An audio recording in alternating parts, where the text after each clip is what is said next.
liberté d'expression, c'est d'être libre de dire ce qu'on pense, ses opinions, ses idées, sans violence. C'est pouvoir exprimer ce qu'on ressent, mais il y a des cadres, il y a des limites. C'est quand on peut dire ce qu'on veut, mais quand même il y a des lois pour pas qu'on insulte des gens ou qu'on fasse du racisme. C'est une manière d'informer les autres et de pouvoir dessiner ce qu'on veut ou parler de ce qu'on veut ou écrire ce qu'on veut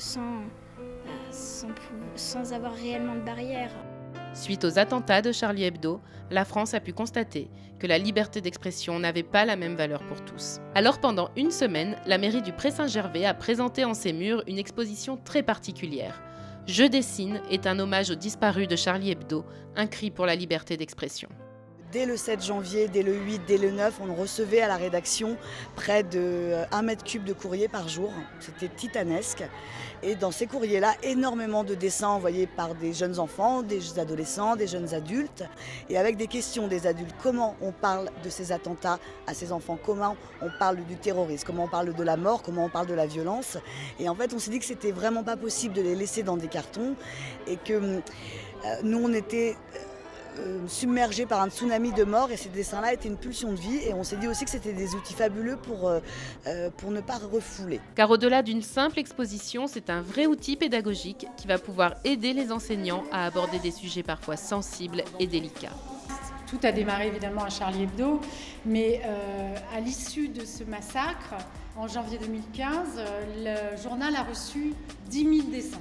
Donc ils se sont rapprochés du ministère de l'Éducation nationale, ils se sont adressés à SOS Racisme et ils ont souhaité réfléchir avec un outil qui ne serait pas simplement présenter les dessins, mais travailler avec les classes dans lesquelles ils se rendraient, avec un outil qui permet de dérouler ce qu'on appelle une séquence pédagogique avec un travail sur la laïcité, un travail sur la liberté d'expression et un travail sur l'attentat à Charlie Hebdo et ce que ça exprime pour les jeunes générations. Avant de voir cette exposition, les institutrices des classes de CM1 et CM2 de Jaurès et Brossolette ont accueilli dans leur classe les intervenants de SOS Racisme et de l'association Dessiner, Créer, Liberté.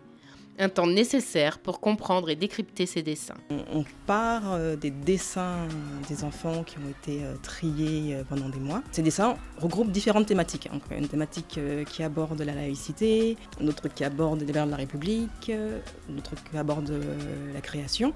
Donc à partir de là, on encourage les élèves à s'exprimer tout simplement grâce à une fiche aide, une fiche qui leur permet d'essayer de répondre à des questions par rapport à ce dessin. Ça concerne tout le monde finalement.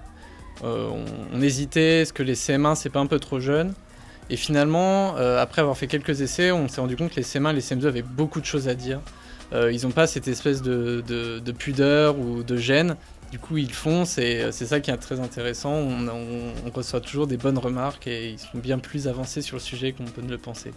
Au niveau de la pédagogie, c'est génial parce qu'on peut passer par plein de choses. On peut aussi exprimer d'autres sujets que finalement les attentats. Donc nous, effectivement, c'est ce qu'on fait en classe en parlant de la discrimination homme-femme, la parité, etc. Qui les touche eux aussi puisqu'ils ont tous des anecdotes à raconter, que ce soit de la maternelle, de la primaire ou dans la vie de tous les jours. Donc je pense que c'est un réel support au niveau pédagogique, au niveau civique, parce que ça va leur servir, j'espère, ce qu'ils auront fait là, ce qu'ils auront vu, entendu, ce qu'ils auront dit, et puis aussi apprendre à débattre finalement, même à leur âge. Et les 77 enfants du primaire qui ont pu participer à ces ateliers ont été reçus par le maire, les élus et les journalistes de Charlie Hebdo pour dessiner tous ensemble une impressionnante fresque sur le thème de la liberté. C'est une bonne initiative parce qu'on voit bien par exemple les interrogations qu'a pu susciter un certain nombre de dessins vis-à-vis d'un certain nombre de jeunes, parce qu'il faut avoir à la fois du recul, de l'esprit critique par rapport au dessin de presse en particulier, parce que ça mêle à la fois l'ironie, l'humour, des références culturelles, artistiques parfois, et donc expliciter, faire comprendre, mettre en regard à la fois le message et le travail de l'artiste et du dessinateur, par exemple. Ça me paraît être une démarche pédagogique tout à fait intéressante. Ce qui m'a frappé, c'est qu'effectivement, les postures sont les mêmes.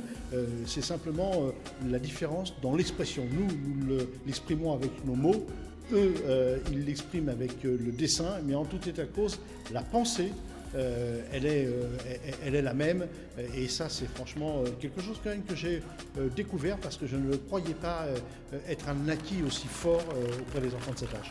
Cette exposition sillonnera encore pendant 2 ans les routes de France pour rencontrer le plus d'élèves possible afin de ne pas oublier le vrai sens des mots liberté, égalité, fraternité. J'ai retenu que la liberté en fait était très importante et qu'on avait beaucoup de chance d'être en France car c'est un pays laïque. Qu'on soit noir, blanc ou de religions différentes, on est tous pareils. La France c'est un pays libre et qu'on peut faire un peu ce qu'on veut entre guillemets et qu'il n'y a pas de restrictions sur certaines choses mais il faut rester raisonnable.